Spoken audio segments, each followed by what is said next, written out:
Argentina আর Brazil লড়াই করে এনে লাভ হবে নি, পেটত ভাত পরিবা হবে। তার জন্য ইয়াং জেনারেশনকে ওই দিকে যেতে হবে।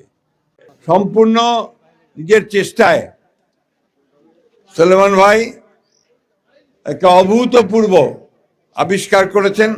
সেই আবিষ্কার দিয়ে তিনি নিজের চেষ্টায়, নিজের প্রযুক্তি দিয়ে আজকে কৃষিতে এবং একই সঙ্গে মুরগির খামার, একই সঙ্গে বাসা বাড়িতে বিদ্যুৎ সরবরাহ, এই কাজগুলোতে তিনি সাহায্য করতে পারছেন।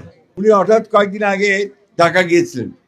ঢাকা গিয়ে উনি বলছেন যে আমার এই ধরনের একটা প্রজেক্ট আছে, সম্ভবত ওই কাজেই আপনি গিয়েছিলেন। তো উনার এই কাজটা উনি শুরু করেছে। উনি কিন্তু প্রকৃতপক্ষে একজন সাইকেলের মেকার ছিলেন, তার বাবা ওই কাজ করতেন। ওই সাইকেলের মেকানিক করতে করতেই তিনি এই প্রযুক্তিটা উদ্ভাবন করেন। এই প্রযুক্তিটা তিনি ভাবেন যে এই সোলার দিয়ে বিদ্যুৎ উৎপাদন করলে অনেক বেশি সাশ্রয় হবে। তিনি এখন 28টা পাম্প চালান, 300 একর জমিতে সেচ দেন। এখানকার যাবতীয় বিদ্যুতের যে চাহিদা, এটা উনি উনার নিজের সোলার প্রজেক্ট দিয়েই উনাটাকে সম্পন্ন করেন। আমি সব বেশি চেষ্টা করবো যেটা হচ্ছে যে আমি তাকে একটা জাতীয় পুরস্কার দিতে চাই, এবং সেই জিনিসটা তিনি ডিজার্ভ করেন, যার প্রাপ্য এটা।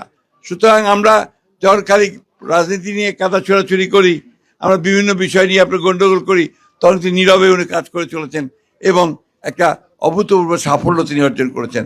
আমরা সকলে তার জন্য গর্ববোধ করছি এবং আজকে সকলের সামনে আমি কথা দিচ্ছি যে আমি সর্বতভাবে তাকে সহযোগিতা করব যাতে তিনি আরও সফলতা অর্জন করতে পারেন।